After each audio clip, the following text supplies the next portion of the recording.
Bien-aimés, bonjour. Je vous salue dans le nom du Seigneur Jésus-Christ.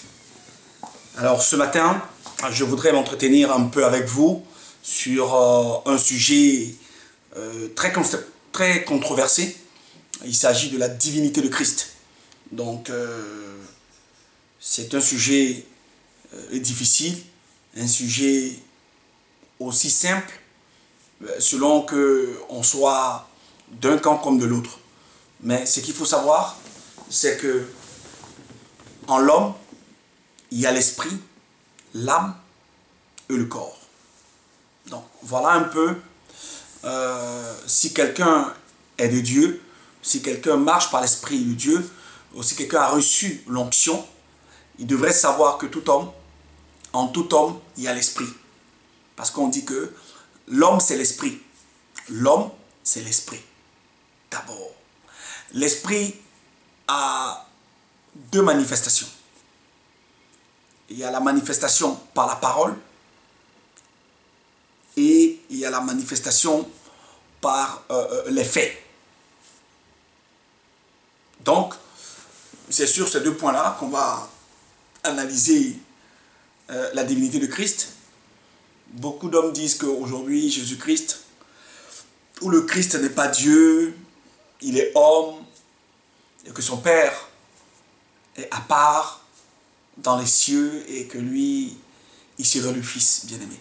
Donc, c'est un sujet qui n'est pas facile à aborder, mais par la grâce de Dieu, nous allons pouvoir en dire 2 ou 3 mots aujourd'hui, et puis certainement nous allons reprendre très prochainement. D'abord, quand on dit que Jésus-Christ est le Fils bien-aimé de Dieu, parce que le Dieu de gloire témoigne pour lui du haut des cieux en disant que celui-ci est mon Fils bien-aimé en qui j'ai mis toute ma confiance. Cela voudrait dire que le Père est à part et le Fils est à part. Donc, je voudrais ramener les gens, mais ce que je dis aujourd'hui, je le dis à ceux qui ont l'Esprit de Dieu, qui ont reçu l'Esprit de Dieu. Parce qu'il y en a qui disent que on devrait réfléchir par l'Esprit de l'homme, par notre propre intelligence, pour comprendre les choses de l'Esprit. C'est à quoi que on devient fou.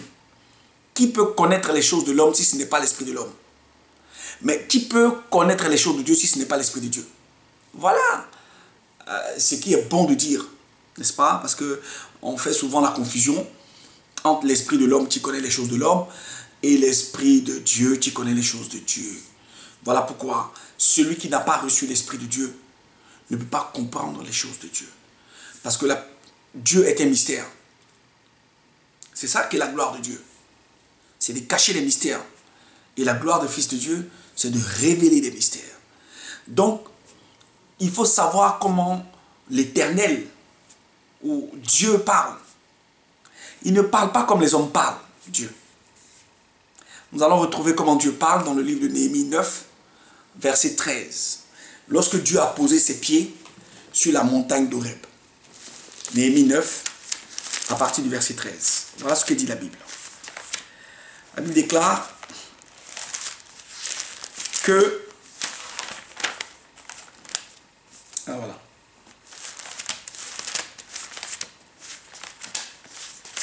Et voilà, Néhémie 9, verset 13. Lorsque tu posas tes pieds, Néhémie 9, 13, voilà. Tu descendis sur la montagne de Sinaï et tu leur parlas du haut des cieux. Tu leur donnas des ordonnances justes, des lois de vérité, des préceptes et des commandements excellents. Voilà. Donc Dieu, l'Éternel, pour parler comme les autres, l'Éternel posa ses pieds sur la montagne d'Horeb lorsqu'il était venu rencontrer Moïse sur la montagne d'Horeb pour lui remettre les tables. Il a posé ses pieds sur la montagne d'Horeb et il a parlé du haut des cieux.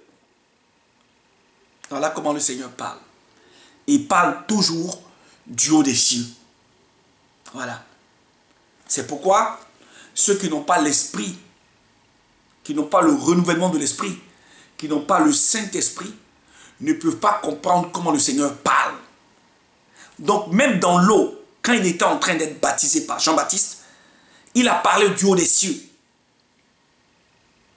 À la transfiguration, également, il a parlé du haut des cieux. C'est ça, c'est vraiment un mystère. Ben, je bénis le Seigneur de cacher toutes ces choses-là à ceux qui ne sont pas ses enfants, mais de nous révéler à nous qui sommes ses enfants, tous ces mystères-là.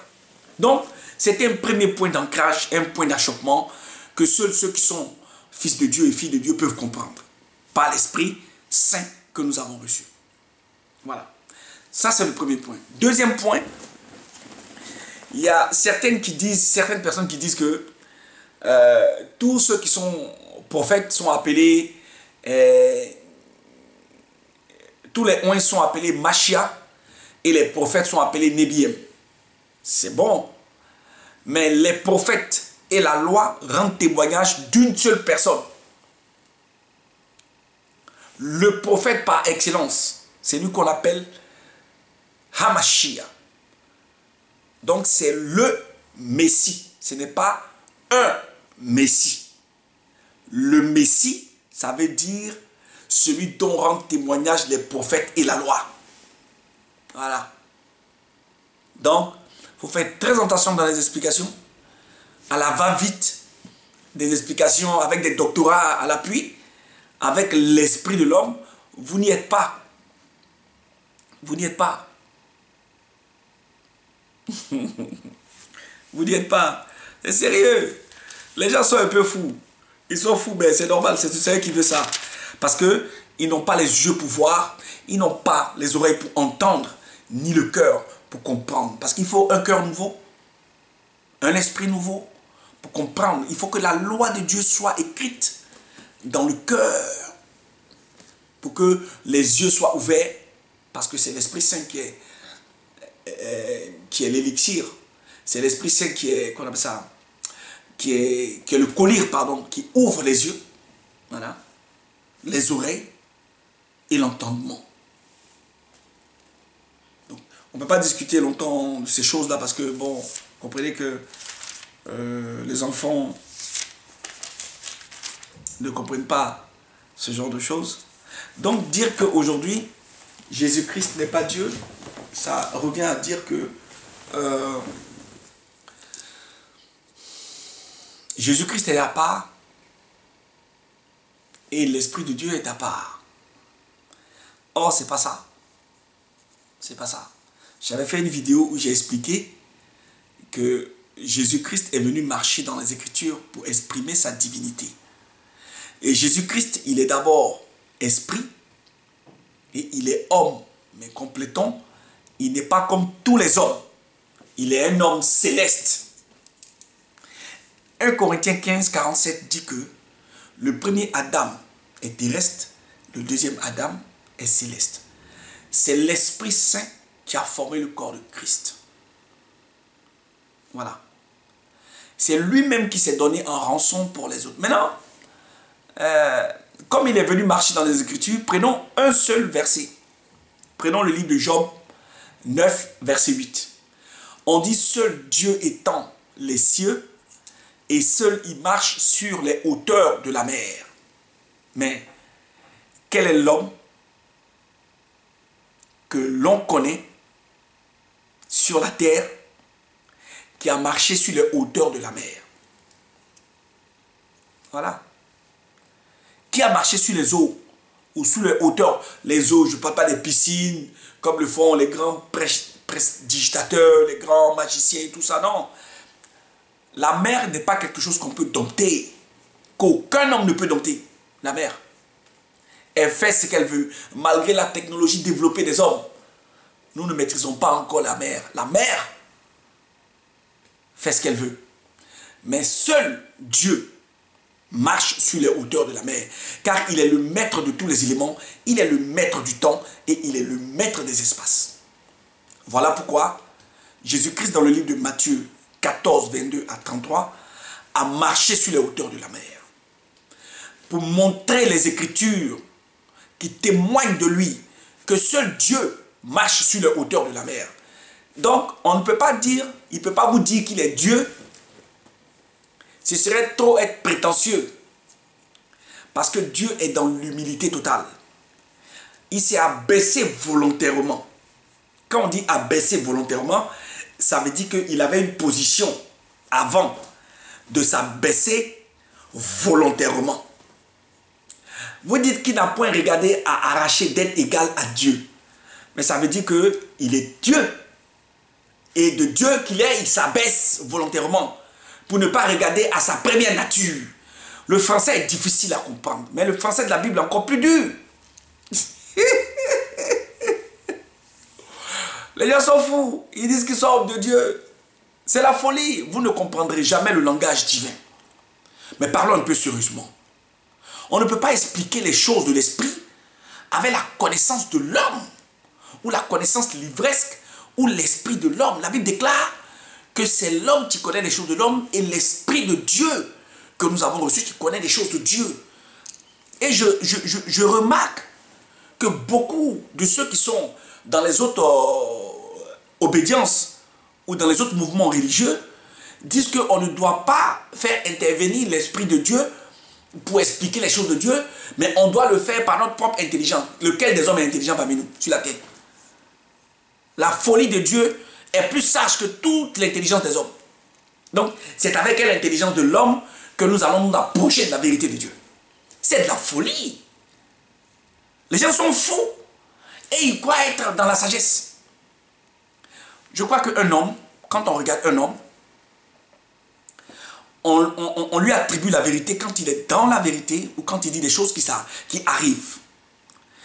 On attribue l'esprit d'erreur ou l'esprit de mensonge à quelqu'un qui dit quelque chose et qui n'arrive pas. Voilà. Donc, on ne peut pas séparer la parole de l'homme qui annonce la vérité de lui-même. Parce que c'est l'esprit qui traduit sa pensée par la parole. Donc, il est dans sa parole. On ne peut pas le dissocier. Sinon, comment on verrait qu'un homme est menteur? Si un homme qui ne dit pas la vérité, qui parle, et on dit non, ce n'est pas lui qui a menti, c'est sa parole qui a menti. Donc, on va le dissocier de sa parole. Si vous êtes là, vous êtes un peu fou. Vous êtes fou. Dissocier la parole de quelqu'un de lui-même, c'est faire preuve d'une incohérence. Jésus-Christ, il est dans sa parole. Chaque fois qu'il a annoncé quelque chose, elle est arrivée. Chaque fois qu'il a proclamé la guérison est arrivée. Chaque fois qu'il a proclamé l'abondance dans la pêche, elle est arrivée. Chaque fois qu'il a proclamé la résurrection de Lazare, elle est arrivée. Jairus, par exemple, le fils de Jaïr, et aussi, chaque fois qu'il a proclamé le recouvrement de la vue d'un aveugle, l'aveugle a recouvert les choses de la vue. Donc sa parole, c'est lui. Il est égal à sa parole. Et c'est l'esprit qui est en l'homme, là, en lui, qui le conditionne. On dit en l'homme, c'est l'esprit. Dans le Christ également, c'est l'esprit qui fait le Christ. Or, l'esprit qui est dans le Christ, c'est Dieu. 2 Corinthiens 5, 19. Vous n'avez pas la connaissance, vous vous arrêtez devant les caméras et vous parlez. Soyons humbles dans le Seigneur. On connaît en partie. Donc quand vous ne connaissez pas, on dit quelque chose qui n'est pas fait l'objet d'une conviction, c'est un péché. Vous parlez pour parler sans connaissance. Est-ce que, parlons peu, parlons bien, est-ce que quelqu'un peut être différent de sa parole? Quand un juge donne un jugement dans le monde des hommes, est-ce que celui qui l'accuse de mensonge est-il différent de sa personne? C'est la personne qui a proféré le mensonge qu'on accuse. Donc, il est égal à ce qu'il annonce. Mais vraiment, on ne peut pas, je ne peux pas faire plus pour amener les gens à voir un peu ce jeu de méli-mélo, ce jeu de mensonge, que les gens se mettent devant des caméras et puis ils parlent. Jésus-Christ n'est pas Dieu. S'il était Dieu, pourquoi la voix qui est dans le ciel dit que celui-ci est mon fils? Vous n'avez pas de la connaissance. Dieu parle du haut des cieux. Dans le livre de Néhémie 9, verset 13, Dieu, quand il a posé ses pieds sur la montagne d'Horeb, pendant que les Israélites étaient là, il a parlé du haut des cieux. C'est la folie. C'est la folie. Quand l'Éternel est venu rendre visite à Abraham, c'était l'Éternel. C'est ce qu'on appelle la théophanie, la manifestation de Dieu au travers des apparitions angéliques ou au travers des apparitions d'hommes. C'est ce qui est Melchisédek. Dans le livre de Hébreux 7. C'est à Melchisédek qui n'avait ni père, ni mère, ni généalogie, ni commencement de vie, ni fin de vie. C'est à lui que Abraham a donné la dîme. Il n'avait ni commencement de vie. Comment il peut apparaître? Ni père, ni mère, ni généalogie. C'est qui alors? Pourtant, dans vos livres que vous utilisez, vous parlez des génies, vous parlez de toutes sortes d'esprits. Mais quand il s'agit de la manifestation de l'Esprit de Dieu qui a créé toutes choses et auquel tous les esprits sont soumis parce qu'il est le maître de tous les esprits de toute chair.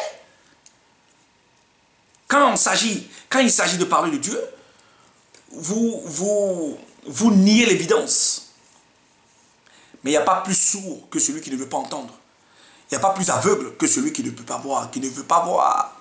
C'est pour ça que le Seigneur dit que vous avez des yeux, mais vous ne voyez pas. Vous avez des oreilles, mais vous n'entendez pas.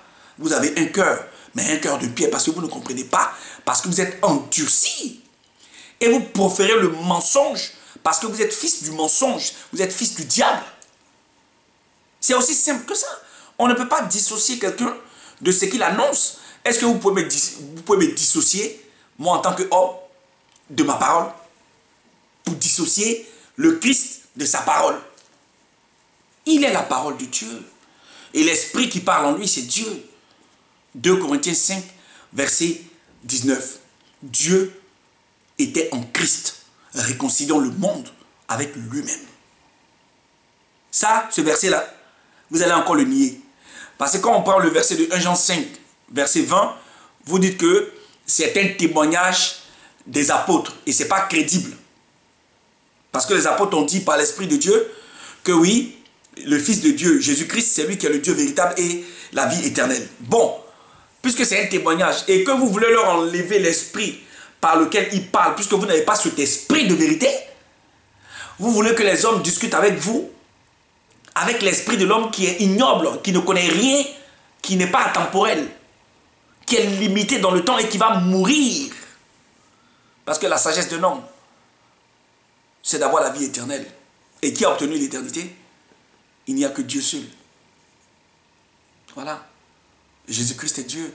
Si la parole peut être faite chair, si Dieu lui-même, l'éternel des armées, peut apparaître sous la forme humaine pour venir annoncer à Abraham qu'il va avoir un enfant et que cet enfant s'appellerait Isaac, si vous êtes d'accord que l'ange de l'éternel, c'est le Christ lui-même, si vous êtes d'accord que Melchisédek, il est à l'image de Christ, mais quand il s'agit de dire que Christ est homme, en même temps Dieu, vous dites que Christ est homme.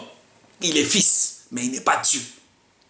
Or, la Bible déclare dans le livre des Psaumes 82, verset 6, que vous êtes des dieux, avec petit d. Mais pour Christ, on dit qu'il est Dieu, avec grand D. Voilà. Donc, c'est des discussions inutiles. On va discuter, mais c'est ceux qui doivent comprendre qui doivent comprendre. Parce que c'est Dieu qui ferme le cœur. C'est Dieu qui endurcit et c'est Dieu qui ouvre l'entendement. Parce que ceux qui entendent les paroles que nous confessons, ces paroles-là vont les guérir et vont les sanctifier. Voilà. Donc, soyons sérieux. On ne peut pas dissocier un homme de son esprit. On ne peut pas dissocier un homme de ce qu'il dit, de sa parole. Donc, on ne peut pas dissocier Christ de sa parole. On ne peut pas le dissocier de son esprit. Quel est l'esprit qui était dans le Christ? Premièrement, l'esprit qui était dans le Christ, c'est Dieu. 2 Corinthiens 5, à partir du verset 19. La parole qu'il annonce, c'est la parole de vérité. Il est venu avec la parole. Et il était plein de grâce. La grâce, c'est le Christ lui-même. Il a été fait chair, conçu par le Saint-Esprit, le corps christique qu'il a porté c'était, n'est-ce pas, le tabernacle dans lequel Dieu devait être sur la terre. Et ce tabernacle-là était dans le royaume, créé avant la fondation du monde, pour l'œuvre à laquelle Dieu l'appelle pour mourir, n'est-ce pas? Maintenant, quand on dit que Christ est venu mourir pour racheter les hommes, vous dites que non, ce n'est pas possible. Que quelqu'un ne peut pas mourir pour racheter les autres. Mais vous dites aussi dans votre livre que c'est celui qui est sans péché, qui peut purifier, qui peut faire un sacrifice pour pardonner celui qui est... Donc, sachez que Christ était sans péché et sans défaut. C'est un agneau sans péché, sans défaut et sans tache, irrépréhensible, d'un sacrifice de bonne odeur pour Dieu, comme le dit le livre de Éphésiens 5, verset 1, ou Romains 3, 21. Voilà. Christ est un agneau sans défaut et sans tache, qui a été offert pour la rémission des péchés, pour le pardon des péchés. Voilà. Donc, si nous ne comprenons pas ce que nous annonçons, c'est grave. Parce que si nous sommes aveugles, nous allons conduire tout le monde dans le trou. Un homme n'est pas différent de sa parole. Un homme n'est pas différent de son esprit. Il est la manifestation ou il est la représentation de son esprit et de sa parole qu'il confesse. Christ a annoncé des paroles, elles sont arrivées. Il a ordonné, elles ont existé. Voilà. Ce sont les paroles qui rendent témoignage de ce qu'il est. Seul, il a marché sur les hauteurs de la mer. Parce qu'il est Dieu. Seul Dieu marche sur les hauteurs de la mer. S'il y a un homme sur la terre qui marche sur les hauteurs de la mer, qu'on nous le dise. Il est ressuscité d'entre les morts. Il est revenu de la mort. Si un homme qui est revenu de la mort, qui a annoncé sa mort, son ensevelissement et sa résurrection, qu'on nous le dise aussi, on va aller l'adorer. Mais s'il n'y a personne qui est revenu d'entre les morts, et comme il dit que tout le monde s'appelle Machia, tout le monde s'appelle Oin, mais le prophète des prophètes, c'est un seul, c'est le Christ de Dieu. Tout le monde ne s'appelle pas Messie. C'est pour ça que vous n'avez pas de la révérence pour les gens qui ont vécu. Vous n'avez pas de la révérence pour l'ancien des jours. Sa vie n'a ni commencement ni fin. Il dit je suis. Celui qui suit. Voilà. Avant qu'Abraham le fût, je suis. Voilà. Je suis le Messie, le Hamashia, le Christ de Dieu que vous attendiez. Le sauveur du monde. 1 Jean 4, verset 14. Je suis le salut du monde, le rédempteur. Vous dites qu'il est homme. Oui, 1 Timothée 2, verset 5 dit que Jésus-Christ homme. Mais le même qui le dit, c'est lui qui donne la vie éternelle. La vie éternelle est en lui. Si c'est difficile à comprendre, ce n'est pas moi qui ferme votre entendement. C'est le Seigneur lui-même qui fait mon entendement. C'est tellement facile d'expliquer à un enfant qu'il n'est pas différent de sa parole et de son esprit. Dans l'homme, c'est l'esprit d'abord. La chair ne vaut de rien. C'est l'esprit qui traduit la pensée de l'homme. La parole traduit l'expression orale de l'esprit, de la pensée. Et tout est un. On n'est pas différent de ce qu'on confesse, on n'est pas différent de ce qu'on pense. C'est par la pensée, c'est par la parole que nous sommes justes, ou c'est par la parole parce que j'ai entendu, j'ai parlé. Parce que j'ai cru, donc j'ai parlé. Voilà comment on dit. Parce que j'ai entendu, donc j'ai parlé, j'ai confessé. C'est parce que vous avez cru dans le cœur et que vous avez confessé de la bouche que vous êtes sauvés. Donc, si la parole est différente de celui qui confesse, alors là, vraiment, c'est grave. C'est que vous n'avez rien compris. Qu'un homme, on juge un homme à sa parole. Ça veut dire que l'homme est la parole qui confesse.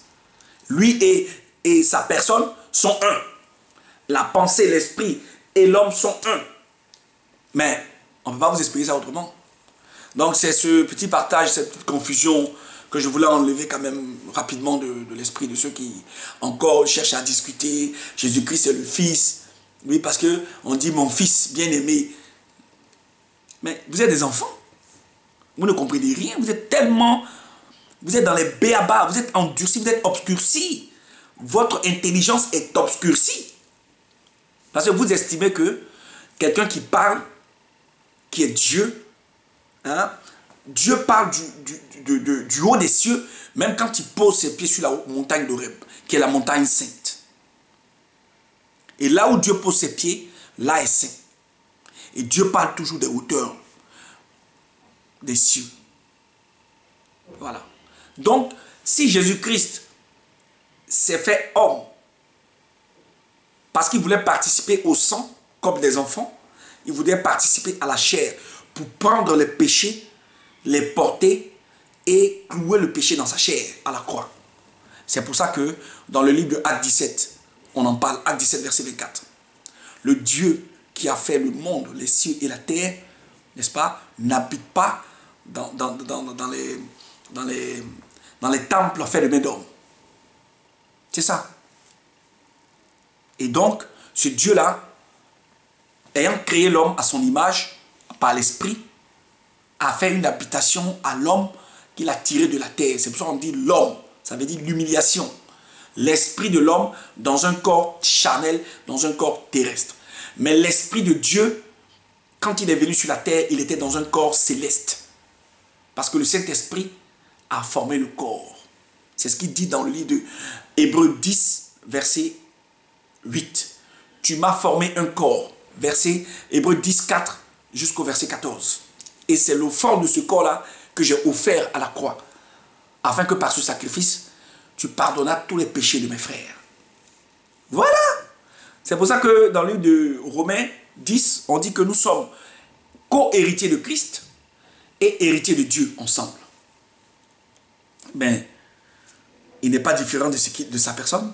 La parole qu'il confesse, il n'est pas différent de cette parole. C'est l'esprit qui est en lui, pleinement Dieu et pleinement homme, qui parle et qui annonce les choses qui doivent arriver. Et c'est lui qui ouvre l'entendement. C'est lui seul qui marche sur les hauteurs de la mer. C'est lui qui annonce une parole de bénédiction. C'est lui qui est le rédempteur, qui rentre dans la mort et qui en sort pour montrer la puissance de sa vie. Mais vous ne comprenez pas les Écritures et vous parlez. Vous embrouillez tout le monde. Donc, c'est des choses qu'on peut discuter tranquillement. Mais si vous êtes endurci, demeurez dans cet endurcissement parce que ce n'est pas nous qui convainçons les hommes. On ne convainc personne. Voilà. On ne peut pas convaincre, ce n'est pas nous qui convainquons les hommes de rentrer dans la maison de Dieu. C'est Dieu seul qui convainc et c'est lui seul qui ajoute à son église ceux qui sont sauvés et ceux qui connaissaient avant la fondation du monde. Voilà comment le principe est. Donc, ce n'est pas des choses qu'on dit aujourd'hui, c'est des choses qui sont déjà arrêtées d'avance. Donc, il n'y a que les endurcis, les rebelles à la parole de Dieu qui peuvent gesticuler et faire croire aux gens qu'ils sont dans la connaissance. Mais ils ne connaissent rien. Qu'est-ce qu'ils connaissent?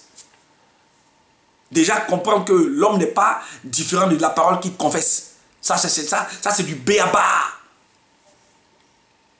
L'homme n'est pas différent de l'esprit qu'il habite. C'est qui est sa personne intérieure. Voilà.